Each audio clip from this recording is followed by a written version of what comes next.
ਸਿਆਸਤ, ਵਪਾਰ, ਖੇਡਾਂ ਤੇ ਫਿਲਮ ਜਗਤ ਦੇ ਨਾਲ ਦੇਸ਼ ਦੁਨੀਆ ਦੀ ਹਰ ਵੱਡੀ ਖਬਰ ਦੇ ਲਈ ਹੁਣੇ ਡਾਊਨਲੋਡ ਕਰੋ ਦੇਸ਼ ਦੀ number 1 news app Dainik Savera Times.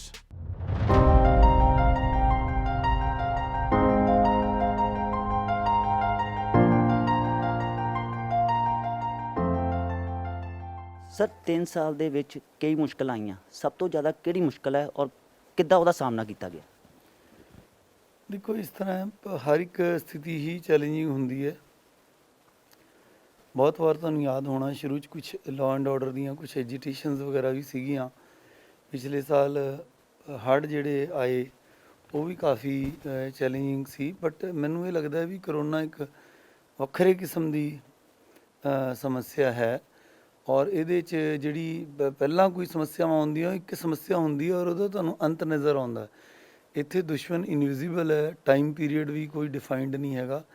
ਸੋ ਅੱਜ ਤੱਕ ਦੀਆਂ ਜਿਹੜੀਆਂ ਮੁਸ਼ਕਲਾਂ ਨੇ ਉਸ 'ਚ ਤਾਂ ਮੈਨੂੰ ਇਹੀ ਲੱਗਦਾ ਵੀ ਕਰੋਨਾ ਮੋਸਟ ਚੈਲੰਜਿੰਗ ਹੈ ਔਰ ਇੱਥੇ ਕਿਉਂਕਿ ਇਨਸਾਨੀ ਜਾਨਾਂ ਦਾ ਸੰਬੰਧ ਹੈਗਾ। ਕੱਲੀ ਮਿਹਨਤ ਨੂੰ ਆਪਾਂ ਸਮੱਸਿਆ ਸਮਝ ਲਈ ਉਹ ਐਡੀ ਸਮੱਸਿਆ ਨਹੀਂ, ਟੀਮ ਨੇ ਰਾਤ ਦਿਨ ਕੰਮ ਕਰਨਾ ਉਹ ਇੱਕ ਬਹੁਤ ਹੀ ਵੱਡੀ ਸਮੱਸਿਆ ਨਹੀਂ।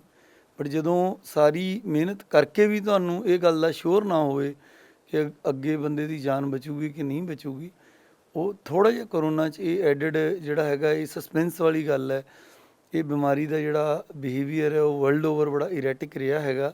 ਫੋਰਚੂਨੇਟਲੀ ਆਪਣੇ ਜਲੰਧਰ ਦੇ ਵਿੱਚ ਹੁਣ ਤੱਕ ਕੋਈ ਬਹੁਤ ਵੱਡਾ ਨੁਕਸਾਨ ਨਹੀਂ ਹੋਇਆ। ਜਿਹੜੀਆਂ 9 ਕੀਮਤੀ ਜਾਨਾਂ ਹੁਣ ਤੱਕ ਗਈਆਂ ਨੇ ਉਹਨਾਂ ਦੇ ਵਿੱਚ ਹੋਰ ਕੋਮੋਰਬਿਡ ਕੰਡੀਸ਼ਨਸ ਸੀਗੀਆਂ ਤਾਂ ਕਰਕੇ ਉਹ ਜਾਨਾਂ ਗਈਆਂ ਨੇ। ਕਿਸੇ ਨੂੰ ਕੋਈ ਕਿਡਨੀ ਦੀ ਪ੍ਰੋਬਲਮ ਸੀ ਜਾਂ ਹੋਰ ਸਮੱਸਿਆ ਸੀ, ਬਟ ਓਵਰਆਲ ਜਿੱਦਾਂ ਕਿ ਬਹੁਤ ਹੁਣ ਤੱਕ ਅਸੀਂ ਮਾਨਯੋਗ ਮੁੱਖ ਮੰਤਰੀ ਸਾਹਿਬ ਦੇ ਆਦੇਸ਼ਾਂ ਅਨੁਸਾਰ ਔਰ ਹੈਲਥ ਮਿਨਿਸਟਰ ਸਾਹਿਬ ਦੇ ਆਦੇਸ਼ ਅਨੁਸਾਰ ਇਹਨੂੰ ਕੰਟੇਨ ਕਰਨ 'ਚ ਕਾਮਯਾਬ ਹੋਏ ਹਾਂ। ਸਰ ਡਾਕਟਰਾਂ ਦਾ ਕਹਿਣਾ ਕਿ ਇਹ 100 ਸਾਲ ਬਾਅਦ ਜਿਹੜੀ ਹੈ ਕਰੋਨਾ ਵਰਗੀ ਭਿਆਨਕ ਬਿਮਾਰੀ ਆਈ, ਕਈ ਸੂਬਿਆਂ ਨੂੰ ਇਹਨੇ ਬਹੁਤ ਆਪਣੀ ਚਪੇਟ 'ਚ ਲਿਆ। ਜੇ ਗੱਲ ਕਰੀਏ ਜਲੰਧਰ ਦੀ, ਜਲੰਧਰ 'ਚ ਜਿਹੜੇ ਇਹਦੇ ਆંકੜੇ ਆ ਬਹੁਤ ਘੱਟ ਹੈ। ਅਸੀਂ ਇਹ ਵੀ ਨਹੀਂ ਚਾਹੁੰਦੇ ਕਿ ਇਹਦੇ ਆંકੜੇ ਵਧਣ। ਇਹਦੇ ਪਿੱਛੇ ਕੀ ਕਾਰਨ ਕੀ ਸਮਝਦੇ ਹੋ? ਲੋਕਾਂ ਦਾ ਸਹਿਯੋਗ? ਬਿਲਕੁਲ ਬਿਲकुल ਦੇਖੋ ਇਹ ਇੱਕ ਐਸੀ ਚੀਜ਼ ਹੈਗੀ ਹੈ ਜਿਹਦੀ ਕੋਈ ਵੈਕਸੀਨ ਤਾਂ ਬਣੀ ਨਹੀਂ ਜੀ। ਅਗਰ ਕੋਈ ਇਹ ਕਲੇਮ ਵੀ ਕਰੇ ਕਿ ਵੀ ਮੈਂ ਕੋਈ ਦਵਾਈ ਦੇ ਕੇ ਠੀਕ ਕਰਤਾ ਤਾਂ ਇਹ ਗਲਤ ਹੈਗਾ। ਜਲੰਧਰ ਦੇ ਵਿੱਚ ਲੋਕ ਜਿਵੇਂ ਮੈਂ ਪਹਿਲਾਂ ਹੀ ਦੱਸਿਆ ਪੜ੍ਹੇ ਲਿਖੇ ਹੈ, ਸਮਝਦੇ ਹੈ, ਮੀਡੀਆ ਹੱਬ ਹੈ। ਤੁਹਾਡੇ ਰਾਹੀਂ ਜਿਵੇਂ ਕਿ ਪੂਰੇ ਦੇਸ਼ 'ਚ ਹੁਣ ਚੱਲ ਰਹੀ ਹੈ ਮੁਹਿੰਮ ਘਰ ਘਰ ਤੱਕ ਗੱਲ ਪਹੁੰਚਾਉਣ ਦੀ, ਪੰਜਾਬ ਸਰਕਾਰ ਵੱਲੋਂ ਵੀ ਮਿਸ਼ਨ ਫਤਿਹ ਕੀਤਾ ਗਿਆ। ਇੱਥੇ ਬੜੀ ਜਲਦੀ ਜਿਹੜੀ ਮੀਡੀਆ ਨੇ ਸਾਡੀ ਗੱਲ ਘਰ ਘਰ ਤੱਕ ਪਹੁੰਚਾਈ। ਲੋਕਾਂ ਨੇ ਸੋਸ਼ਲ ਡਿਸਟੈਂਸਿੰਗ, ਹੱਥ ਧੋਣ ਦੇ ਜਿਹੜੇ ਨੋਰਮ ਨੇ ਔਰ ਇਹ ਸਾਰੀਆਂ ਗੱਲਾਂ ਨੂੰ ਫੋਲੋ ਕੀਤਾ। ਇਕੱਲੇ ਸ਼ਹਿਰੀ ਏਰੀਏ 'ਚ ਨਹੀਂ, ਪੇਂਡੂ ਏਰੀਏ 'ਚ ਸਗੋਂ ਦੀ ਹੋਰ ਉਹਨਾਂ ਨੇ ਵੱਧ ਚੜ੍ਹ ਕੇ ਜਿਹੜਾ ਹੈਗਾ ਪਿੰਡ ਦੇ ਪਿੰਡ ਹੀ ਸੀਲ ਕਰ ਲਏ। ਭਾਵੇਂ ਕਿ ਸ਼ੁਰੂ 'ਚ ਹੁਣ ਤੁਸੀਂ ਅੱਜ ਇਹ ਗੱਲ ਕਹਿ ਰਹੇ ਹੋ ਪੰਕਜ ਜੀ ਕਿ ਵੀ ਹੁਣ ਆਪਾਂ ਨੂੰ ਅੰਕੜੇ ਘੱਟ ਇੱਥੋਂ ਦੇ ਲੱਗ ਰਹੇ ਆ। ਸ਼ੁਰੂ 'ਚ ਜੇ ਤੁਸੀਂ ਯਾਦ ਕਰੋ 2 ਮਹੀਨੇ ਪਹਿਲਾਂ NRI ਬੈਲਟ ਹੋਣ ਕਰਕੇ ਇੱਥੇ ਮੈਕਸਿਮਮ ਨੰਬਰ ਆਫ NRIs ਲਗਭਗ 10,000 ਦੇ ਕਰੀਬ ਆਏ ਔਰ ਪਹਿਲਾ ਹੱਲਾ ਜਿਹੜਾ ਹੋਇਆ ਸੀ ਉਹ ਜਲੰਧਰ ਜ਼ਿਲ੍ਹੇ 'ਚ ਹੀ ਹੋਇਆ। ਫਿਰ ਉਸ ਤੋਂ ਬਾਅਦ ਹੋਰ ਵੀ ਵੱਖ-ਵੱਖ ਸੂਬਿਆਂ ਤੋਂ ਜਿਹੜੇ ਯਾਤਰੂ ਆਏ, ਹੋਰ ਆਏ। ਦੂਜੇ ਜਿਹੜੇ ਸਾਡੇ ਜ਼ਿਲ੍ਹੇ ਨੇ ਉਹਨਾਂ 'ਚ ਕਈਆਂ 'ਚ ਹੁਣ ਸਾਡੇ ਤੋਂ ਵੀ ਸੰਖਿਆ ਵੱਧ ਗਈ ਹੈ। ਬਟ ਉਹਦੀ ਅਸੀਂ ਕੰਟੈਕਟ ਟਰੇਸਿੰਗ ਔਰ ਅੱਛੀ ਤਰ੍ਹਾਂ ਕਰਫਿਊ ਨੂੰ ਪੁਲਿਸ ਰਾਹੀਂ ਇਨਫੋਰਸ ਕਰਨਾ, ਹੈਲਥ ਡਿਪਾਰਟਮੈਂਟ ਦੀਆਂ ਟੀਮਾਂ ਨੇ ਘਰੇ ਘਰੀ ਜਾ ਕੇ ਸਰਵੇ ਕੀਤਾ ਔਰ ਜਿੰਨੀ ਕੰਟੈਕਟ ਟਰੇਸਿੰਗ ਕਰਕੇ ਉਹਨਾਂ ਦਾ ਕੁਆਰੰਟਾਈਨ ਸੀ, ਟੈਸਟਿੰਗ ਸੀ, ਬੜੀ ਅਗਰੈਸਿਵਲੀ 8,000 ਤੋਂ ਜ਼ਿਆਦਾ ਬੰਦਿਆਂ ਦੇ ਟੈਸਟ ਹੋਏ ਹੈ, ਸੈਕਿੰਡ ਹਾਈਐਸਟ ਹੈ ਸਟੇਟ ਦੇ ਵਿੱਚ। ਇਹ ਸਾਰੀ ਜਿਹੜੀ ਇੱਕ ਕੰਪੋਜ਼ਿਟ ਸਟ੍ਰੈਟਜੀ ਸੀ ਸਾਰੇ ਮਹਿਕਮਿਆਂ ਦੀ, ਉਹਦੇ ਨਾਲ ਸਾਨੂੰ ਬੜੀ ਕਾਮਯਾਬੀ ਮਿਲੀ ਹੈ। ਬਟ ਐਂਡ ਆਫ ਦਾ ਡੇ ਜਿਹੜੀ ਕਰੋਨਾ ਹੈਗੀ ਹੈ ਇਹ ਇੱਕ ਸਵੈ ਨਾਲ ਲੜਾਈ ਹੈ ਬੰਦੇ ਦੀ। ਜੇ ਆਪਦੇ ਪਰਿਵਾਰ 'ਚ ਤੁਸੀਂ ਇਹ ਸਾਰੇ ਨੋਰਮਸ ਫੋਲੋ ਕਰੋਗੇ ਤਾਂ ਹੀ ਬਚੋਗੇ। ਅਤੇ ਜੇ ਜਲੰਧਰ ਬਚਿਆ ਤਾਂ ਇਹਦਾ ਜਿਹੜਾ ਸ਼੍ਰੇਅ ਹੈਗਾ, ਇਹਦਾ ਜਿਹੜਾ ਇਹਦਾ ਪੂਰੇ ਦਾ ਪੂਰਾ ਸਿਹਰਾ ਹੈਗਾ ਉਹ ਲੋਕਾਂ ਨੂੰ ਹੀ ਜਾਂਦਾ ਹੈ। ਸਰ 3 ਸਾਲ ਤੋਂ ਜ਼ਿਆਦਾ ਹੋ ਗਿਆ ਤੁਹਾਨੂੰ ਇੱਥੇ ਆਏ ਨੂੰ, ਠੀਕ ਹੈ ਸਰ। ਇੱਦਾਂ ਦੀ ਕੋਈ ਗੱਲ ਹੋਵੇ ਦਿਲ 'ਚ, ਇੱਦਾਂ ਦਾ ਕੁਝ ਕਰਨਾ ਚਾਹੁੰਦੇ ਹੋ ਤੁਸੀਂ ਜਿਹੜਾ ਹਾਲੇ ਤੱਕ ਕਰ ਨਹੀਂ ਪਾਏ ਹੋ? ਦੇਖੋ ਇਸ ਤਰ੍ਹਾਂ ਬੰਦੇ ਦੀਆਂ ਇੱਛਾਵਾਂ ਜਿਹੜੀਆਂ ਸਾਰੀ ਉਮਰ ਮੁੱਕਦੀਆਂ ਨਹੀਂ, ਉਹ ਗਾਂਹ ਦੀ ਗਾਂਹ ਸੋਚਦਾ ਹੈ ਫਿਰ ਹੀ ਦੁਨੀਆ ਅੱਗੇ ਵੱਧਦੀ ਹੈ। ਅਸੀਂ ਵੀ ਕੋਸ਼ਿਸ਼ ਕੀਤਾ ਜਾਂ ਹੋਰ ਵੀ ਰਹਿੰਦੀ ਦੁਨੀਆ ਤੱਕ ਜਿੰਨੇ DC ਆਉਣਗੇ ਸਾਰੀ ਕੋਸ਼ਿਸ਼ ਕਰਨਗੇ। ਬਟ ਅਗਰ ਮਤਲਬ ਗਿਵਨ ਏ ਚਾਂਸ ਮੈਂ ਇਹ ਚਾਹਾਂਗਾ ਕਿ ਵੀ ਜਿਹੜੀਆਂ ਸ਼ਹਿਰ ਦੀਆਂ ਸਾਡੀਆਂ ਰੋਡਸ ਵਗੈਰਾ ਹੈਗੀਆਂ ਨੇ ਉਹਨਾਂ ਨੂੰ ਅਸੀਂ ਹੋਰ ਬਿਹਤਰ ਕਰ ਸਕੀਏ। ਲਾਕਰਾ ਸਾਹਿਬ ਔਰ ਮੇਅਰ ਸਾਹਿਬ ਉੱਧਰ ਲੱਗੇ ਹੋਏ ਨੇ। ਜਿਹੜਾ ਸਾਡਾ ਸੋਲਿਡ ਵੇਸਟ ਦਾ ਪ੍ਰੋਜੈਕਟ ਹੈਗਾ ਹਰਿਆਣੇ ਵਾਲਾ, ਇਹ ਸਿਰੇ ਚੜ੍ਹ ਜਾਵੇ ਤਾਂ ਕਿ ਇਸ ਤਰ੍ਹਾਂ ਦਾ ਸਿਸਟਮ ਹੋਵੇ ਕਿ ਰੋਜ਼ ਦਾ ਕੂੜਾ ਜਿਹੜਾ ਜਾਵੇ ਉਹਦਾ ਰੋਜ਼ ਦੀ ਰੋਜ਼ ਨਿਵਾਰਣ ਹੋ ਕੇ ਉਹਦੀ ਰੇਹ ਰੂਹ ਬਣ ਕੇ ਜਾਂ ਜੋ ਵੀ ਹੈ ਉਹਨੂੰ ਵਰਤੋਂ ਕਰਕੇ ਜੇ ਉਹ ਕਿਤੇ ਹੋ ਜਾਵੇ ਤਾਂ ਬਹੁਤ ਅੱਛਾ ਹੈ। ਔਰ ਤੀਜਾ ਇਹ ਹੈ ਕਿ ਵੀ ਬਹੁਤ ਸਾਲਾਂ ਤੋਂ ਇੱਕ ਨਵਾਂ ਕੋਈ ਇੱਥੇ ਫੋਕਲ ਪੁਆਇੰਟ ਨਹੀਂ ਬਣਿਆ, ਔਰ ਅੱਜ ਕੱਲ੍ਹ ਤੁਹਾਨੂੰ ਪਤਾ ਹੈ ਜ਼ਮੀਨ ਦੀਆਂ ਕੀਮਤਾਂ ਕਾਫੀ ਜ਼ਿਆਦਾ ਨੇ। ਪੁਰਾਣੇ ਟਾਈਮਾਂ 'ਚ ਇਹ ਹੁੰਦਾ ਸੀ ਕਿ ਵੀ ਜਦੋਂ ਤੁਸੀਂ ਸੋਚਿਆ ਤਾਂ ਕੋਈ ਨਾ ਕੋਈ ਜ਼ਮੀਨ ਐਕਵਾਇਰ ਕਰ ਲਓ ਅਤੇ ਜਲਦੀ ਹੋ ਜਾਂਦਾ ਸੀ। ਇਹ ਆਬਾਦੀ ਵੀ ਵਧੀਆ ਹੈ, ਜ਼ਮੀਨਾਂ ਦੀਆਂ ਕੀਮਤਾਂ ਵੀ ਵਧੀਆ ਨੇ, ਬਟ ਗਿਵਨ ਏ ਚਾਂਸ ਅਗਰ ਕੋਈ ਲੈਂਡ ਬੈਂਕ ਬਣਾ ਕੇ ਇੱਕ ਨਵਾਂ ਫੋਕਲ ਪੁਆਇੰਟ ਜਲੰਧਰ ਨੂੰ ਬਣੇ ਤਾਂ ਇੱਥੋਂ ਦੀ ਇਕੋਨਮੀ ਨੂੰ ਇੱਕ ਵੱਡਾ ਹੋਰ ਹੁਲਾਰਾ ਮਿਲ ਸਕਦਾ। ਇਹ 2-3 ਚੀਜ਼ਾਂ ਨੇ ਜਿਹੜੀਆਂ ਕਿ ਅਗਰ ਮੌਕਾ ਮਿਲੇ ਤਾਂ ਮੈਨੂੰ ਲੱਗਦਾ ਕਿ ਪਹਿਲੀ ਸੱਟੇ ਇਹ ਹੋ ਜਾਣੀਆਂ ਚਾਹੀਦੀਆਂ ਨੇ ਜਿਹੜੇ ਵੀ ਕਿਸੇ ਡੀਸੀ ਨੂੰ ਮੌਕਾ ਮਿਲੇ। ਸਰ ਲੋਕਡਾਊਨ ਖੋਲ੍ਹ ਦਿੱਤਾ ਗਿਆ ਹੈ, ਠੀਕ ਹੈ, ਉਸ ਤੋਂ ਬਾਅਦ ਜਿਹੜੇ ਪੋਜ਼ੀਟਿਵ ਕੇਸ ਹੈ ਸਾਹਮਣੇ ਆ ਰਹੇ ਹੋ, ਪ੍ਰਸ਼ਾਸਨ ਵੱਲੋਂ ਰੋਜ਼ ਅਪੀਲ ਕੀਤੀ ਜਾ ਰਹੀ ਹੈ, ਇਹਦੇ ਪਿੱਛੇ ਕੀ ਕਾਰਨ ਸਮਝਦੇ ਹੋ? ਦੇਖੋ ਇਸ ਤਰ੍ਹਾਂ ਕਿਸੇ ਨੇ ਬੜਾ ਖੂਬਸੂਰਤ ਸੋਸ਼ਲ ਮੀਡੀਆ 'ਤੇ ਅਸੀਂ ਵੀ ਉਹ ਮੁਹਿੰਮ ਨੂੰ ਹੁਲਾਰਾ ਦਿੱਤਾ ਸੀਗਾ ਕਿ ਸਰਕਾਰ ਕੋਈ ਵੀ ਇਹ ਨਹੀਂ ਚਾਹੁੰਦੀ ਕਿ ਜਿਹੜਾ ਅਰਥਚਾਰੇ ਦਾ ਪਹੀਆ ਉਹਨੂੰ ਬੰਦ ਕੀਤਾ ਜਾਵੇ, ਔਰ ਨਾ ਹੀ ਇਹਨੂੰ ਇਨ ਪਰਪੈਚੁਇਟੀ ਅੰਗਰੇਜ਼ੀ ਦਾ ਇੱਕ ਸ਼ਬਦ ਹੈ ਕਿ ਚਿਰ ਸਦੀਵੀ ਇਹਨੂੰ ਬੰਦ ਕਰਨਾ ਸੰਭਵ ਹੀ ਹੈ, ਕਿਉਂਕਿ ਕੋਈ ਵੀ ਜਿਹੜਾ ਸਮਾਜ ਹੈਗਾ ਉਹ ਉਹਦੇ ਅਰਥਚਾਰੇ 'ਤੇ ਟਿਕਿਆ ਹੁੰਦਾ ਹੈ। ਲੋਕਾਂ ਦੇ ਮੂੰਹ 'ਚ ਜੇ ਰੋਟੀ ਜਾਊਗੀ ਤਾਂ ਹੀ ਸਮਾਜ ਜਿਉਂਦਾ ਰਹੂਗਾ। ਸੋ ਇਸ ਕਰਕੇ ਇਹ ਜੀਵਨ ਦੇ ਚੱਕਰ ਨੇ ਚੱਲਣਾ ਹੀ ਸੀ। ਪਹਿਲਾਂ ਵੀ ਜਿਹੜੀਆਂ ਮਹਾਂਮਾਰੀਆਂ ਪਲੇਗ ਆਈ, ਸਵਾਈਨ ਫਲੂ ਆਈ ਜਾਂ ਸਪੈਨਿਸ਼ ਫਲੂ ਆਈ 1918 'ਚ, ਉਹ ਸਾਰੇ ਚੱਕਰਾਂ ਤੋਂ ਬਾਹਰ ਨਿਕਲ ਕੇ ਜਿਹੜੀ ਮਨੁੱਖਤਾ ਉਹ ਅੱਗੇ ਵੱਧਦੀ ਹੈ। ਇਸ ਤਰ੍ਹਾਂ ਹੀ ਇਹ ਕਰੋਨਾ ਦਾ ਸਾਈਕਲ ਹੈ। ਸਰਕਾਰ ਨੇ ਬਿਲਕੁਲ ਸਹੀ ਪਾਸੇ ਨੂੰ ਇਹਨੂੰ ਲੋਕਡਾਊਨ 5.0 ਕਹਿ ਲਓ, ਅਨਲਾਕਡਾਊਨ 1.0 ਕਹਿ ਲਓ, ਲੋਕਾਂ ਦੀ ਜਿਹੜੀ ਜੀਵਨ ਦਿਨਚਰਿਆ ਹੈਗੀ ਆ ਉਹਨੂੰ ਅਸੀਂ ਨਾਰਮਲ ਵਾਲੇ ਪਾਸੇ ਲੈ ਕੇ ਜਾ ਰਹੇ ਹਾਂ। ਬਟ ਇਹਦਾ ਇਹ ਮਤਲਬ ਬਿਲਕੁਲ ਨਹੀਂ ਹੈ, ਕਿਉਂਕਿ ਜਿਹੜੀਆਂ ਕੁਦਰਤੀ ਆਫਤਾਂ ਹੁੰਦੀਆਂ ਨੇ ਇਹ ਇੱਕ ਜੈਵਿਕ ਚੀਜ਼ ਹੈਗੀ ਹੈ। ਮਤਲਬ ਇੱਕ ਜਿਉਂਦਾ ਜਾਗਦਾ ਇੱਕ ਵਾਇਰਸ ਹੈਗਾ ਜਿਹੜਾ ਕਿ ਸਾਡੇ ਸਮਾਜ 'ਚ ਫੈਲਿਆ ਹੋਇਆ। ਇਹਦਾ ਇੱਕ ਜਦ ਤੱਕ ਨੈਚੁਰਲ ਸਾਈਕਲ, ਜਦੋਂ ਇਹਦਾ ਸਾਲ ਡੂਢ ਸਾਲ 6 ਮਹੀਨੇ ਜੋ ਵਾਹਿਗੁਰੂ ਨੂੰ ਮਨਜ਼ੂਰ ਹੈ ਉਹ ਭਵਿੱਖ ਦੱਸੇਗਾ, ਉਨੇ ਸਮੇਂ ਇਹਨੇ ਸਾਡੇ ਨਾਲ ਰਹਿਣਾ ਹੈਗਾ। ਔਰ ਉਸ ਸਮੇਂ ਤੱਕ ਆਪਾਂ ਨੂੰ ਹੁਣ ਕਾਫੀ ਸਾਰੀ ਸਰਕਾਰ ਨੇ ਇਸ ਗੱਲ 'ਤੇ ਦ੍ਰਿੜਤਾ ਨਾਲ, ਕੇਂਦਰ ਨੇ ਵੀ, ਰਾਜ ਸਰਕਾਰ ਨੇ ਵੀ, ਮਾਨਯੋਗ ਮੁੱਖ ਮੰਤਰੀ ਸਾਹਿਬ ਨੇ ਵੀ ਮਿਸ਼ਨ ਫਤਿਹ ਰਾਹੀਂ ਇਹ ਗੱਲ ਦਾ ਸਾਨੂੰ ਮੈਸੇਜ ਦਿੱਤਾ ਕਿ ਵੀ ਇਹਦੇ ਨਾਲ ਰਹਿਣਾ, ਜੂਝਣਾ ਔਰ ਅੱਗੇ ਵਧਣਾ ਆਪਾਂ ਸਿੱਖੀਏ। ਕੰਮ ਬੜਾ ਸੌਖਾ ਹੈਗਾ, ਅਨਨੈਸੈਸਰੀਲੀ ਬਾਹਰ ਨਾ ਨਿਕਲੀਏ। ਜਿਹਨੇ ਕੋਈ ਇਕਨੋਮਿਕ ਐਕਟੀਵਿਟੀ ਕਰਨ ਜਾਣਾ, ਡਿਊਟੀ ਕਰਨ ਜਾਣਾ, ਉਹ ਜ਼ਰੂਰ ਬਾਹਰ ਜਾਵੇ। ਕਿਸੇ ਨੂੰ ਕੋਈ ਚੀਜ਼ ਖਰੀਦਣ ਜਾਣਾ ਉਹ ਵੀ ਜ਼ਰੂਰ ਬਾਹਰ ਜਾਵੇ, ਪਰ ਉਹਦੇ ਨਾਲੋਂ ਨਾਲ ਜਿੱਥੇ ਵੀ ਕਿਤੇ ਜਾਓ, ਤੁਸੀਂ ਕੋਈ ਸਮਾਨ ਖਰੀਦਣਾ, ਸੋਸ਼ਲ ਡਿਸਟੈਂਸਿੰਗ ਕਰੋ। ਕਈ ਲੋਕ ਕਹਿੰਦੇ ਆ ਜੀ ਵੀ ਧੁੱਪ ਦੇ ਵਿੱਚ ਨਹੀਂ ਖੜਿਆ ਹੋਇਆ ਜਾਂਦਾ। ਹੁਣ ਤੁਸੀਂ ਦੇਖੋ ਦੁਕਾਨਾਂ ਨੂੰ ਸੁਬਾਹ 7 ਵਜੇ ਤੋਂ ਸ਼ਾਮ ਦੇ 7 ਵਜੇ ਤੱਕ ਖੋਲ੍ਹਣ ਦੀ ਆਗਿਆ ਹੈਗੀ ਹੈ।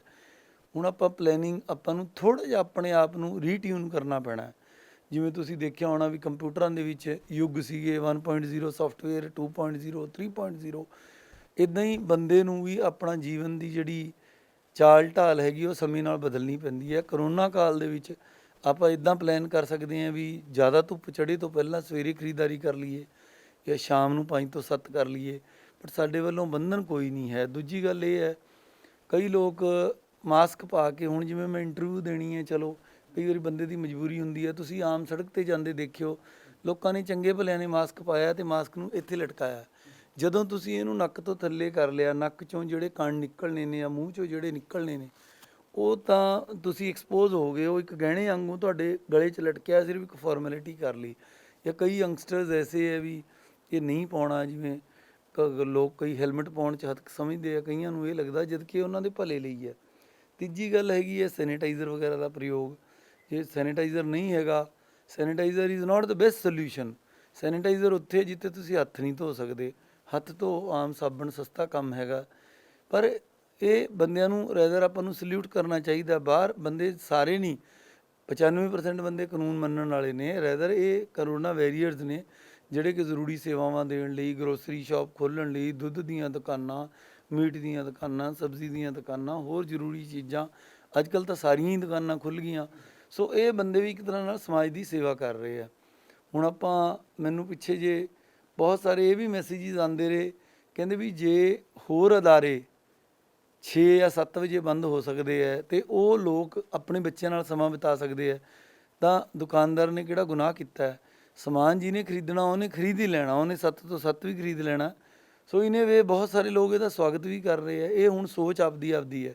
ਉਹਨਾਂ ਦਾ ਇਹ ਕਹਿਣਾ ਵੀ 7 ਵਜੇ ਤੱਕ ਜਿਹੜੇ ਗਾਹਕ ਨੇ ਆਉਣਾ ਹੈ ਜੀ, ਗਾਹਕ ਨੇ ਕੋਈ ਬਾਹਰਲੇ ਦੇਸ਼ ਤੋਂ ਤਾਂ ਸਮਾਨ ਖਰੀਦ ਨਹੀਂ ਲੈਣਾ, ਵੀ ਜਿਹੜਾ ਸਮਾਨ ਖਰੀਦ ਕੇ ਚਲਿਆ ਗਿਆ। ਉਸ ਤੋਂ ਬਾਅਦ 7 ਵਜੇ ਤੋਂ ਬਾਅਦ ਸਾਨੂੰ ਆਪਦੇ ਪਰਿਵਾਰ ਨਾਲ ਸਮਾਂ ਬਿਤਾਉਣ ਦਾ, ਆਪਦੀ ਸਿਹਤ 'ਤੇ ਸਮਾਂ ਲਾਉਣ ਦਾ ਟਾਈਮ ਮਿਲ ਜਾਂਦਾ ਹੈਗਾ।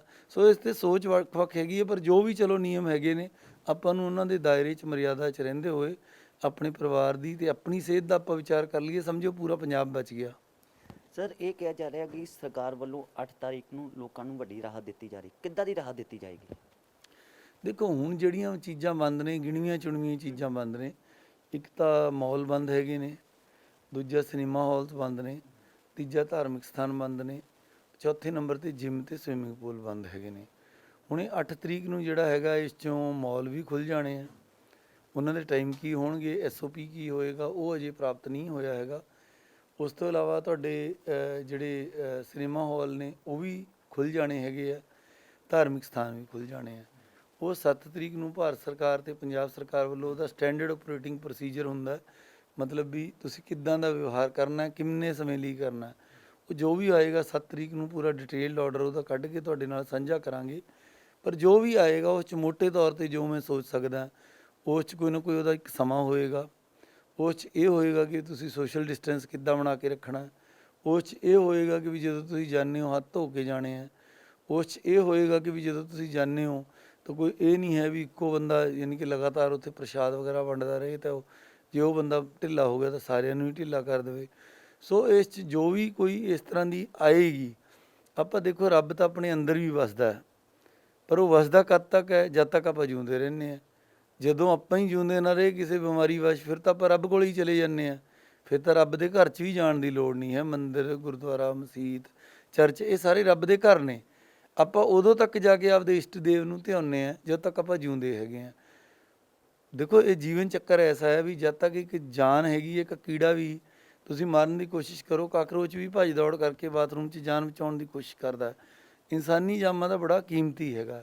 ਸੋ ਮੇਰੀ ਤਾਂ ਇਹੀ ਸੂਝਵਾਨ ਜਿਹੜੇ ਤੁਹਾਡੇ ਦਰਸ਼ਕ ਨੇ ਉਹਨਾਂ ਨੂੰ ਅਪੀਲ ਰਹੂਗੀ ਵੀ 8 ਤਰੀਕ ਨੂੰ ਭਗਵਾਨ ਨੇ ਮੰਦਿਰ ਖੋਲ੍ਹਤੇ, ਬਟ ਭਗਵਾਨ ਆਪਾਂ ਨੂੰ ਇਹ ਵੀ ਕਹਿੰਦਾ ਹੈ ਕਿ ਵੀ ਜਿਹੜਾ ਇਨਸਾਨੀ ਜਾਮਾ ਹੈਗਾ ਇਹ ਬੜੀ ਘਾਲਣਾ ਤੋਂ ਬਾਅਦ ਬੰਦੇ ਨੂੰ ਮਿਲਦਾ ਹੈਗਾ।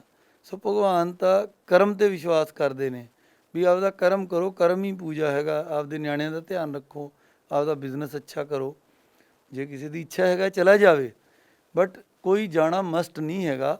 ਔਰ ਕਿਉਂਕਿ ਜੇ ਅਲਟੀਮੇਟਲੀ ਉੱਥੇ ਭੀੜ ਹੋ ਕੇ ਬਿਮਾਰੀ ਫੈਲ ਗਈ ਔਰ ਆਪਣੇ ਜੀਵਨ ਨੂੰ ਹੀ ਕੋਈ ਨੁਕਸਾਨ ਪਹੁੰਚ ਗਿਆ, ਜਿਹੜੀ ਕਿ ਰੱਬ ਦੀ ਸਭ ਤੋਂ ਵੱਡੀ ਦਾਤ ਹੈ, ਤਾਂ ਉਹ ਰੱਬ ਨੇ ਖੁਸ਼ ਨਹੀਂ ਫਿਰ ਹੋਣਾ। ਬਟ ਇਹ ਇੰਡੀਵਿਜੂਅਲ ਡਿਸੀਜਨ ਹੈਗਾ, ਇਹ ਮੇਰੀ ਸੋਚ ਹੈ। ਹੋਰ ਕੋਈ ਇਸ ਸੋਚ ਨਾਲ ਸਹਿਮਤ ਵੀ ਹੋ ਸਕਦਾ, ਨਹੀਂ ਵੀ ਹੋ ਸਕਦਾ। ਪਰ ਜਿਹਦਾ ਜੋ ਅਕੀਦਾ ਹੈ, ਜੇ ਉਹ ਆਪਦੀ ਸ਼ਰਧਾ ਸੁਮਨ ਆਪਦੇ ਇਸ਼ਟ ਨੂੰ ਭੇਂਟ ਕਰਨਾ ਚਾਹੁੰਦਾ, 8 ਤਰੀਕ ਤੋਂ ਬਾਅਦ ਸਰਕਾਰ ਨੇ ਖੋਲ੍ਹ ਦੇਣੀ ਹੈ। ਔਰ ਭਾਰਤ ਇੱਕ ਲੋਕਤੰਤਰੀ ਦੇਸ਼ ਹੈ। ਲੋਕਤੰਤਰੀ ਦੇਸ਼ ਦੀ ਮਰਿਆਦਾ ਹੈ ਕਿ ਸਾਰੇ ਲੋਕ ਆਪਦੇ ਧਰਮ ਮੰਨਣ। ਕੋਈ ਵੀ ਸਰਕਾਰ ਇਹ ਨਹੀਂ ਚਾਹੁੰਦੀ ਕਿ ਵੀ ਧਾਰਮਿਕ ਸਥਾਨ ਬੰਦ ਕੀਤੇ ਜਾਣ। ਜੇ ਬੰਦ ਕੀਤੇ ਗਏ ਤਾਂ ਲੋਕਾਂ ਦੇ ਫਾਇਦੇ ਨੂੰ ਕੀਤੇ ਗਏ ਸੀਗੇ। ਹੁਣ ਜੇ ਖੋਲ੍ਹੇ ਜਾ ਰਹੇ ਆ, ਉਹ ਵੀ ਲੋਕਾਂ ਦੀ ਮੰਗ 'ਤੇ ਖੋਲ੍ਹੇ ਜਾ ਰਹੇ ਆ। ਪਰ ਉਸ ਮੌਕੇ ਦਾ ਫਾਇਦਾ ਕਿੱਦਾਂ ਉਠਾਉਣਾ, ਇਹ ਲੋਕਾਂ 'ਤੇ ਹੈ। ਉਸ 'ਚ ਮੇਰੀ ਲੋਕਾਂ ਨੂੰ ਇਹ ਅਪੀਲ ਹੈਗੀ ਹੈ ਕਿ ਵੀ ਆਪਦਾ ਬਚਾਅ ਰੱਖੋ। ਔਰ ਜਦੋਂ ਵੀ ਤੁਸੀਂ ਕਿਤੇ ਜਾਓ ਤਾਂ ਵੱਡੇ ਇਕੱਠ 'ਚ ਨਾ ਜਾਓ। ਆਪਦੇ ਪਰਿਵਾਰ ਨਾਲ ਜਦੋਂ ਵੀ ਤੁਸੀਂ ਜਾਣਾ, ਐਸੇ ਮੌਕੇ ਜਾਓ ਜਦੋਂ ਧਾਰਮਿਕ ਸਥਾਨ 'ਤੇ ਭੀੜ ਨਾ ਹੋਵੇ। ਸਰ ਪੰਜਾਬ ਸਰਕਾਰ ਵੱਲੋਂ ਫਤਿਹ ਮਿਸ਼ਨ ਰੱਖਿਆ ਗਿਆ ਹੈ, ਫਤਿਹ ਮਿਸ਼ਨ ਨੂੰ ਪੂਰਾ ਕਿੱਦਾਂ ਕੀਤਾ ਜਾਏਗਾ? ਦੇਖੋ ਫਤਿਹ ਤਾਂ ਇੱਕ ਉਰਦੂ ਦਾ ਲਫ਼ਜ਼ ਹੈਗਾ, ਜਾਂ ਹੋਰ ਵੀ ਇਹਦਾ ਕੋਈ ਡੂੰਘਾ ਪਰਸ਼ੀਅਨ ਵਗੈਰਾ ਦਾ ਹੋਏ, ਆਈ ਡੋਂਟ ਨੋ। ਬਟ ਇਹ ਪੰਜਾਬੀ 'ਚ ਫਤਿਹ ਦਾ ਮਤਲਬ ਮਿਸ਼ਨ ਹੈਗਾ ਜਿੱਤ ਪ੍ਰਾਪਤ ਕਰਨੀ। ਔਰ ਸਾਡਾ ਵਿਰਸਾ ਹੀ ਪੰਜਾਬੀਆਂ ਦਾ ਫਤਿਹ ਦਾ ਰਿਹਾ ਹੈਗਾ। ਮਤਲਬ ਘਾਲਣੀ, ਮਿਹਨਤ ਕਰਨੀ ਅਤੇ ਐਂਡ 'ਚ ਫਤਿਹ ਕਰਨੀ। ਮਾਨਯੋਗ ਕੈਪਟਨ ਅਮਰਿੰਦਰ ਸਿੰਘ ਜੀ ਹੋਰਾਂ ਵੱਲੋਂ ਇਹ ਮੈਸੇਜ ਦਿੱਤਾ ਗਿਆ ਫਤਿਹ ਮਿਸ਼ਨ ਦਾ। ਫਤਿਹ ਆਪਾਂ ਕਾਹਦੇ 'ਤੇ ਕਰਨੀ ਹੈ? ਫਤਿਹ ਆਪਾਂ ਕਰਨੀ ਹੈ ਕਰੋਨਾ 'ਤੇ। ਪਰ ਕਰੋਨਾ ਦੀ ਫਤਿਹ ਦਾ ਜਿਹੜਾ ਮੇਨ ਮੰਤਵ ਹੈਗਾ, ਉਹ ਆਪਾਂ ਨੂੰ ਗੁਰਬਾਣੀ 'ਚ ਹੀ ਮਿਲਦਾ। ਉਹ 'ਚ ਇਹ ਕਿਹਾ ਮਨ ਜੀਤੇ ਜਗਜੀਤ। ਜੇ ਆਪਾਂ ਆਪਦੇ ਮਨ 'ਤੇ ਕਾਬੂ ਰੱਖਾਂਗੇ, ਪੂਰਾ ਵਰਲਡ ਕੀ ਕਰੋਨਾ ਵੀ ਤਾਂ ਵਰਲਡ 'ਚ ਹੀ ਆਉਂਦਾ ਨਾ। ਸਾਰਾ ਕੁਛ ਹੀ ਆਪਣੇ ਵੱਸ 'ਚ ਹੈ। ਹੁਣ ਜੇ ਆਪਾਂ ਮਨ 'ਤੇ ਇਹ ਕਾਬੂ ਰੱਖਾਂਗੇ ਵੀ ਅਸੀਂ ਭੀੜ ਵਾਲੀ ਜਗ੍ਹਾ 'ਚ ਨਹੀਂ ਜਾਣਾ, ਅਸੀਂ ਇਹ ਕਾਬੂ ਰੱਖਾਂਗੇ ਵੀ ਅਸੀਂ ਹੱਥ ਧੋ ਕੇ ਜਾਣਾ, ਇਹ ਕਾਬੂ ਰੱਖਾਂਗੇ ਸੋਸ਼ਲ ਡਿਸਟੈਂਸਿੰਗ ਰੱਖਣੀ ਹੈ, ਇਹ ਕਾਬੂ ਰੱਖਾਂਗੇ ਵੀ ਅਨਨੈਸੈਸਰੀਲੀ ਨਹੀਂ ਜਾਣਾ, ਡਿਸਿਪਲਿਨ 'ਚ ਰਹਿਣਾ, ਇਹੀ ਮਿਸ਼ਨ ਫਤਿਹ ਹੈਗਾ। ਮਿਸ਼ਨ ਫਤਿਹ ਇਹ ਹੈ ਵੀ ਲੋਕਾਂ ਦੇ ਸਹਿਯੋਗ ਨਾਲ ਇਹਨੂੰ ਕਰਨਾ। ਜੇ ਤੁਸੀਂ ਦੇਖੋ ਵੀ ਹੁਣ ਜਦੋਂ ਬੱਚਾ ਬਹੁਤ ਛੋਟਾ ਹੁੰਦਾ, ਮਾਂ ਪਿਓ ਉਹਨੂੰ ਰੋਕਦੇ ਨੇ ਵੀ ਭਾਈ ਤੂੰ ਅੱਗ ਵੱਲ ਨਾ ਜਾ, ਪਾਣੀ ਵੱਲ ਨਾ ਜਾ, ਉਹਨੂੰ ਕਿੰਨਾ ਸਾਂਭ ਰੱਖਦੇ ਨੇ। ਜਦੋਂ ਥੋੜ੍ਹਾ ਜਵਾਨ ਹੋ ਜਾਂਦਾ, ਵੱਡਾ ਹੋ ਜਾਂਦਾ, ਫਿਰ ਉਹਨੂੰ ਆਪਾਂ ਸਮਝਾ ਬੁਝਾ ਕੇ, ਦੇਖੋ ਉਹਨੇ ਸਕੂਲ ਵੀ ਜਾਣਾ, ਬਾਹਰ ਵੀ ਜਾਣਾ, ਜਦ ਤੱਕ ਉਹ ਨਹੀਂ ਜਾਊਗਾ, ਜੇ ਮਾਪਿਓ 24 ਘੰਟੇ ਤੇ ਖੜੇ ਰਹਿਣਗੇ, ਉਹਦਾ ਵਿਕਾਸ ਨਹੀਂ ਹੋ ਪਾਣਾ।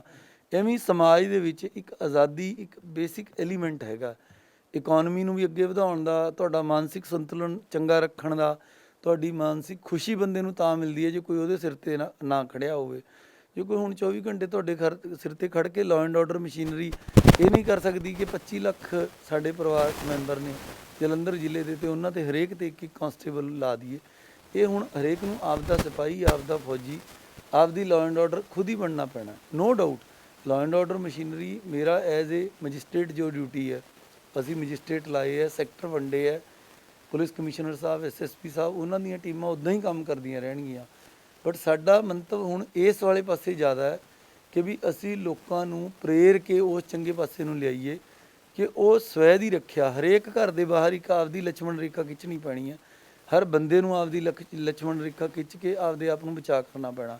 ਬਟ ਮੈਂ ਇਹ ਵਾਜ਼ੇ ਕਰ ਦੇਣਾ ਚਾਹੁੰਦਾ ਕਿ ਜੇ ਕੋਈ ਕਾਨੂੰਨ ਨੂੰ ਆਪਦੇ ਹੱਥ 'ਚ ਲੈਂਦਾ ਤਾਂ ਲਾਅ ਜਿੰਨਾ ਸਟ੍ਰਿਕਟ ਪਹਿਲਾਂ ਸੀਗਾ, ਜਿੰਨਾ 22 ਮਾਰਚ ਨੂੰ ਸੀ, ਜਿੰਨਾ 1 ਅਪ੍ਰੈਲ ਨੂੰ ਸੀ, ਜਿੰਨਾ 15 ਅਪ੍ਰੈਲ ਨੂੰ ਸੀ, ਅੱਜ ਦੀ ਘੜੀ ਵੀ ਲਾਅ ਤਾਂ ਬਦਲਿਆ ਨਹੀਂ ਹੈ। ਲਾਅ ਤਾਂ ਉਹੀ ਹੈ। Then law will take its own course. ਔਰ ਜੇ ਕੋਈ ਬੰਦਾ ਇੰਨੀ ਪਿਆਰ ਨਾਲ ਸਮਝਾਉਣ 'ਤੇ ਵੀ ਨਹੀਂ ਸਮਝਦਾ ਤਾਂ ਫਿਰ ਉਹਨੂੰ ਫਿਰ ਕਾਨੂੰਨੀ ਭਾਸ਼ਾ ਨਾਲ ਸਮਝਾਇਆ ਜਾਵੇਗਾ ਅਤੇ ਸਖਤ ਐਕਸ਼ਨ ਲਿਆ ਜਾਵੇਗਾ ਜੇ ਕੋਈ ਲੋਕਡਾਊਨ ਜਾਂ ਇਹ ਜਿਹੜੀ ਦੂਜਿਆਂ ਦੀ ਜੀਵਨ ਨੂੰ ਖਤਰੇ 'ਚ ਪਾਏਗਾ। ਸਰ ਪੁਲਿਸ ਪ੍ਰਸ਼ਾਸਨ ਵੱਲੋਂ ਜਿਹੜੇ 188 ਦੇ ਪਰਚੇ ਕੀਤੇ ਜਾਂਦੇ ਨੇ, ਠੀਕ ਹੈ, ਹਾਲੇ ਵੀ ਜਿਹੜੇ ਲੋਕ ਹੈ ਉਹਨੂੰ ਮਜ਼ਾਕ ਲੈ ਕੇ ਸਮਝਦੇ ਨੇ। ਦੇਖੋ ਮਜ਼ਾਕ ਤਾਂ ਇੱਦਾਂ ਹੈ ਵੀ ਦੁਆਬੇ 'ਚ ਬੜਾ ਰਿਵਾਜ਼ ਹੈ ਬਾਹਰ ਜਾਣ ਦਾ। ਜਦੋਂ ਕਿਸੇ ਬੰਦੇ ਨੇ, ਮੈਂ ਤੁਹਾਨੂੰ ਦੱਸਦਾ, ਨੰਬਰਦਾਰ ਬਣਨਾ ਹੈਗਾ, ਕਿਸੇ ਬੰਦੇ ਨੇ ਕੋਈ MC ਬਣਨਾ, ਕਿਸੇ ਬੰਦੇ ਨੇ ਕੋਈ MLA MP ਦੀ ਚੋਣ ਲੜਨੀ ਹੈ, ਕਿਸੇ ਬੰਦੇ ਨੇ ਮੰਨ ਲਓ ਬਾਹਰ ਜਾਣਾ ਹੈ, ਫੋਰਨ ਜਾਣਾ ਹੈ, ਫੋਰਨ ਜਾਣ ਲਈ ਉਹਦਾ ਵੀਜ਼ਾ ਲੱਗਣਾ ਹੈਗਾ, ਉਸ ਤੋਂ ਪਹਿਲਾਂ ਉਹਦਾ ਪਾਸਪੋਰਟ ਲੱਗਣਾ ਹੈ, ਜੇ ਕਿਸੇ ਬੰਦੇ ਦੀ ਨੌਕਰੀ ਲੱਗਣੀ ਹੈਗੀ ਹੈ, ਹਰ ਚੀਜ਼ ਲਈ ਪਹਿਲਾਂ ਪੁਲਿਸ ਵੈਰੀਫਿਕੇਸ਼ਨ ਆਉਂਦੀ ਹੈ DM ਆਫਿਸ 'ਚ, ਮਤਲਬ ਮੇਰੇ ਆਫਿਸ 'ਚ ਆਉਂਦੀ ਹੈ। ਉਹ ਜਿਹੜੀ ਰਿਪੋਰਟ ਹੈਗੀ ਆ ਉਹ CP ਸਾਹਿਬ ਜਾਂ SSP ਕੋਲੇ ਜਾਂਦੀ ਹੈ। ਜੇ ਉਹ 'ਚ ਕਿਤੇ 2 ਅੱਖਰ ਲਿਖੇ ਹੋਏ ਆ ਜਾਣ ਵੀ ਇਸ ਬੰਦੇ ਦੇ ਵਿਰੁੱਧ ਇਸ ਜ਼ੇਰ ਧਾਰਾ ਇਹ ਮੁਕੱਦਮਾ ਹੈਗਾ ਔਰ ਇਹ ਅਜੇ ਪੈਂਡਿੰਗ ਹੈਗਾ, ਕੋਈ ਮਾਈ ਦਾ ਲਾਲ ਉਹਨੂੰ ਮੇਟ ਨਹੀਂ ਸਕਦਾ ਲਿਖੀ ਨੂੰ। ਤੋ ਇਸ ਕਰਕੇ ਮੇਰੀ ਸਾਰੇ ਮਾਤਾ ਪਿਤਾ ਜਿੰਨੇ ਸਿਆਣੇ ਸੁਣ ਰਹੇ ਆ, ਮੇਰੀ ਉਹਨਾਂ ਨੂੰ ਬੇਨਤੀ ਹੈ ਕਿ ਵੀ ਆਪਾਂ ਕੋਈ ਐਸਾ ਬੱਚਿਆਂ 'ਤੇ ਕੋਈ ਕਲੰਕ ਦਾ ਟਿੱਕਾ ਨਾ ਲੱਗਣ ਦਈਏ। ਇਹ ਕਹਿਣਾ ਸੌਖਾ ਹੁੰਦਾ ਹੈ, ਕੋਈ ਮਜ਼ਾਕ ਵਾਲੀ ਗੱਲ ਨਹੀਂ ਹੈ, ਇਹਨੂੰ ਮੇਟਣਾ ਬੜਾ ਔਖਾ ਹੈਗਾ। ਫਿਰ ਮੁੜ ਕੇ ਲੋਕ ਸਿਫਾਰਸ਼ਾਂ ਲਾਉਂਦੇ ਰਹਿੰਦੇ ਵੀ ਆ ਕੇਸ ਨੂੰ ਜੀ ਕਿਸੇ ਤਰ੍ਹਾਂ ਖਾਰਜ ਕਰਵਾ ਦਿਓ। ਫਿਰ ਉਹ ਜੱਜ ਸਾਹਿਬ 'ਤੇ ਡਿਪੈਂਡ ਕਰਦਾ ਔਰ ਜੱਜ ਸਾਹਿਬਾਨ ਔਰ ਕੋਰਟਾਂ ਵੀ ਇਸ ਚੀਜ਼ ਨੂੰ ਬੜੀ ਸੀਰੀਅਸਲੀ ਇਸ ਚੀਜ਼ ਨੂੰ ਲੈ ਰਹੀਆਂ ਨੇ, ਕਿਉਂਕਿ ਇਹ ਇੱਕ ਸਮਾਜਿਕ ਸਮੱਸਿਆ ਹੈ। ਤੁਸੀਂ ਕਿਸੇ ਬੰਦੇ ਨੂੰ ਹਥਿਆਰ ਨਾਲ ਮਾਰਤਾ, ਉਵੇਂ ਜ਼ਿਕਰੀ ਕਿਸੇ ਬੰਦੇ ਨੂੰ ਬਿਮਾਰੀ ਨੂੰ ਐਕਸਪੋਜ਼ ਕਰਤਾ, ਇਹ ਬਰਾਬਰ ਗੁਨਾਹ ਹੈ। ਜਿਹੜਾ ਐਪੀਡੈਮਿਕ ਐਕਟ ਹੈ, ਅਗਰ ਤੁਸੀਂ ਇਹ ਜਾਣਦੇ ਹੋਏ ਕਿ ਮੈਨੂੰ ਬਿਮਾਰੀ ਹੈ ਜਾਂ ਤੁਹਾਨੂੰ ਇਹ ਪਤਾ ਹੁੰਦੇ ਹੋਏ ਕਿ ਮੇਰੇ ਇਸ ਐਕਟ ਦੇ ਨਾਲ ਜਾਂ ਮੇਰੇ ਇਸ ਕਾਰਜਕ੍ਰਮ ਦੇ ਨਾਲ ਦੂਜੇ ਬੰਦਿਆਂ ਨੂੰ ਬਿਮਾਰੀ ਫੈਲ ਸਕਦੀ ਹੈ, ਤਾਂ ਇੱਕ ਜੁਰਮ ਹੈਗਾ ਔਰ ਤੁਹਾਡੇ ਵਿਰੁੱਧ FIR ਵੀ ਹੋ ਸਕਦੀ ਹੈ, ਸਜ਼ਾ ਵੀ ਹੋ ਸਕਦੀ ਹੈ। ਆਪਾਂ ਕਾਹਨੂੰ ਇਹਦੇ ਭਾਗੀ ਬਣਨਾ। ਸੋ ਇਸ ਕਰਕੇ ਕੋਈ ਮਜ਼ਾਕ ਵਾਲੀ ਗੱਲ ਨਹੀਂ ਹੈ। ਜਿਹੜੇ ਬੰਦਿਆਂ 'ਤੇ ਵੀ ਹੋਏ ਨੇ, ਅਲਟੀਮੇਟਲੀ ਇਹ ਜਿਹੜੇ ਹੱਥਾਂ ਦੀਆਂ ਦਿੱਤੀਆਂ ਜਦੋਂ ਦੰਦਾਂ ਨਾਲ ਖੋਲ੍ਹਣੀਆਂ ਪੈਂਦੀਆਂ ਬਹੁਤ ਔਖਾ ਹੋ ਜਾਂਦਾ। ਫਿਰ ਬਾਅਦ 'ਚ ਕਈ ਵਰੇ ਇਸ ਚੱਕਰ 'ਚ ਖਰਾਬ ਹੋ ਜਾਂਦੇ ਆ। यानी कि अगर किसी भी बंदे ने सरकारी काम कराना होगा जे ਉਹਦੇ 188 ਦਾ ਪਰਚਾ ਦਰਜ ਹੁੰਦਾ ਉਹ ਕੰਮ ਨਹੀਂ ਹੋ ਸਕਦਾ। ਅੰਡਰਸਟੂਡ ਹੀ ਹੈ ਜੀ। ਇੱਕ ਗੱਲ ਨੂੰ ਹੁਣ ਮੈਂ ਤਾਂ ਕਾਫੀ ਸਾਰੇ ਲੰਬੇ ਸ਼ਬਦਾਂ 'ਚ ਕਹਿਤੀ ਇਹ ਗੱਲ, ਹੁਣ ਮੇਰਾ ਹੋਰ ਨਾ ਡਰਾਈਏ, ਪਰ ਜਿਹੜੇ ਬੰਦਿਆਂ 'ਤੇ ਹੋਇਆ they will have to face the music. ਉਹ ਤਾਂ ਹੁਣ ਕੋਰਟ ਦਾ ਪ੍ਰੋਸੀਜਰ ਹੈ, ਜਾ ਕੇ ਗਵਾਹੀਆਂ ਵੀ ਹੋਣਗੀਆਂ, ਪੇਸ਼ ਵੀ ਹੋਣਾ ਪੈਣਾ, ਸਜ਼ਾ ਵੀ ਹੋ ਸਕਦੀ ਹੈ। ਔਰ ਜਦ ਤੱਕ ਮੰਨ ਲਓ ਸਜ਼ਾ ਨਹੀਂ ਵੀ ਹੁੰਦੀ, ਲੰਬਤ ਪਿਆ ਹੈਗਾ, ਇਹ ਸਾਰੇ ਕੰਮ ਲੰਬਤ ਹੀ ਰਹਿਣਗੇ। ਫਿਰ ਸਰ ਜ਼ਿਆਦਾਤਰ ਜਿਹੜੇ ਪ੍ਰਵਾਸੀ ਲੋਕ ਹੈਗੇ ਆਪਣੇ ਘਰਾਂ ਨੂੰ ਜਾ ਚੁੱਕੇ ਆ, ਆਉਣ ਵਾਲਾ ਸੀਜ਼ਨ ਝੋਨੇ ਦਾ ਆ ਗਿਆ, ਤੁਹਾਨੂੰ ਨਹੀਂ ਲੱਗਦਾ ਕਿ ਜਿਹੜੇ ਜ਼ਮੀਂਦਾਰ ਹੈਗੇ ਉਹਨਾਂ ਨੂੰ ਕਾਫੀ ਮੁਸ਼ਕਲਾਂ ਦਾ ਸਾਹਮਣਾ ਕਰਨਾ ਪਊ? ਦੇਖੋ ਗੱਲ ਇਹ ਹੈ, ਸਾਡੇ ਕੋਲ ਲਗਭਗ 3 ਲੱਖ ਦੇ ਕਰੀਬ ਪ੍ਰਵਾਸੀ ਹੈ।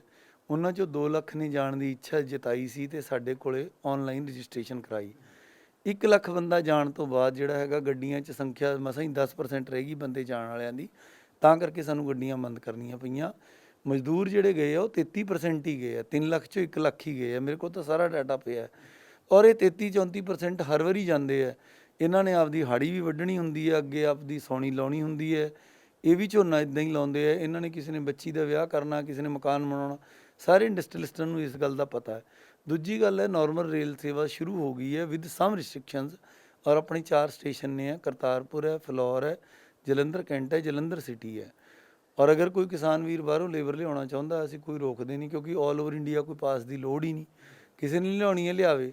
ਬਟ ਉਹਨੂੰ 14 ਦਿਨ ਜਿਹੜਾ ਹੈਗਾ ਕੁਆਰੰਟਾਈਨ 'ਚ, ਮਤਲਬ ਉਹ ਆਪਦੇ ਖੇਤ 'ਚ ਰੱਖੇ, ਕਿਸੇ ਕੋਠੇ 'ਚ ਰੱਖੇ, ਕਿਸੇ ਝੋਪੜੀ 'ਚ ਰੱਖੇ, ਉਹਨੂੰ ਦੂਰ ਰੱਖਣਾ ਪੈਣਾ ਹੈਗਾ ਆਬਾਦੀ ਵਾਲੇ ਏਰੀਏ ਤੋਂ ਜਿਹੜੀ ਵੀ ਲੇਬਰ ਆਊਗੀ। ਸੋ ਲੇਬਰ ਦੀ ਸਾਡੇ ਤੇ ਕੋਈ ਮਨਾਹੀ ਨਹੀਂ। ਔਰ ਇੱਕ ਮੈਂ ਹੋਰ ਇਸ ਗੱਲ 'ਚ ਦੱਸ ਦਿੰਦਾ, ਜਿਹੜੇ ਬੰਦਿਆਂ ਨੇ ਦੂਰਦਰਸ਼ਤਾ ਦੇ ਨਾਲ, ਭਾਵੇਂ ਉਹ ਉਦਯੋਗਪਤੀ ਹੋਣ ਚਾਹੇ ਕਿਸਾਨ ਹੋਣ, ਜਿਨ੍ਹਾਂ ਨੇ ਮਜ਼ਦੂਰਾਂ ਦਾ ਇਹਨਾਂ ਦਿਨਾਂ 'ਚ ਧਿਆਨ ਰੱਖਿਆ, ਮਜ਼ਦੂਰ ਜਾ ਕੇ ਕਦੋਂ ਗਿਆ? 5 ਅਪ੍ਰੈਲ ਨੂੰ ਗੱਡੀਆਂ ਸ਼ੁਰੂ ਹੋਈਆਂ ਔਰ 26 ਤੱਕ ਚੱਲੀਆਂ ਨੇ।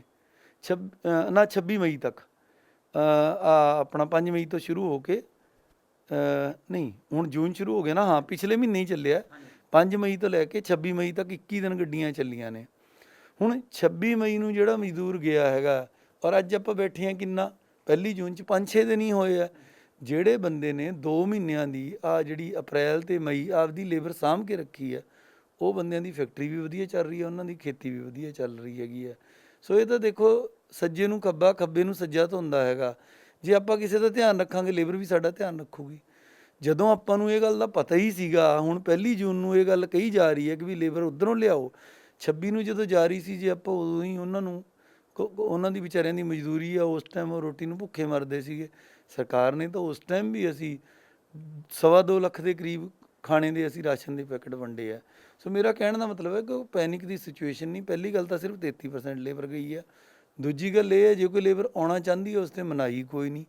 ਤੀਜੀ ਗੱਲ ਇਹ ਹੈ, ਮੇਰਾ ਹੁਣ ਵੀ ਇਹ ਕਹਿਣਾ ਹੈ ਕਿ ਅਜੇ ਕਰੋਨਾ ਚੱਲ ਰਿਹਾ, ਜਿਹੜੇ ਵੀ ਵੀਰਾਂ ਨੂੰ ਕੋਈ ਲੇਬਰ ਦੀ ਲੋੜ ਹੈ, ਘੱਟੋ ਘੱਟ ਇਸ ਸਮੱਸਿਆ ਤੋਂ ਇਹ ਤਾਂ ਗੱਲ ਪਤਾ ਲੱਗ ਗਈ ਵੀ ਇੱਕ ਗਰੀਬ ਦੀ ਵੀ ਜੂਨ ਹੁੰਦੀ ਹੈ ਅਤੇ ਇੱਕ ਗਰੀਬ ਦੀ ਵੀ ਸਮਾਜ ਨੂੰ ਕੋਈ ਵੈਲਿਊ ਹੈ।